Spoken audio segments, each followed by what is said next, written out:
Mga kapuso, mahigit 2 taon ng patay pero hindi pa rin makuha ng kanyang may bahay ang death benefits ng isang miyembro ng SSS. Kung bakit higit pa sa siyam-siyam ang inabot ng paghihintay, pinaimbestigahan ng inyong Kapuso Action Man. Setyembre 2023 pa sumakabilang buhay ang mister ni Rosalie pero hanggang ngayon, hindi pa umano niya nakukuha ang death claim ng asawa mula sa Social Security System o SSS. Nasobrahan daw kasi ng hulog sa ahensya ang dating employer ng mister kahit pumanaw na ito.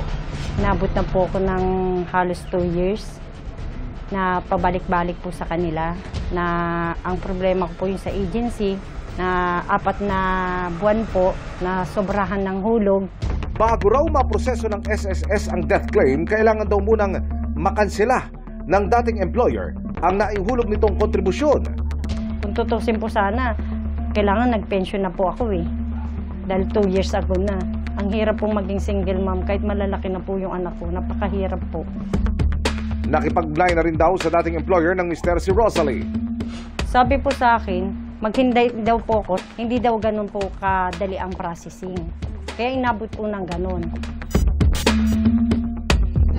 Ang naturang hinaing agad na idinulog ng inyong Kapuso Action Man sa ahensya ng gobyerno.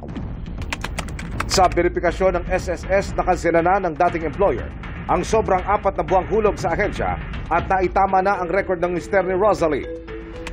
Nakipag-ugnayan na kay Rosalie ang SSS Antipolo Branch para maproseso ang filing ng death claim. Sasailalim na raw ito sa kukulang ebalwasyon.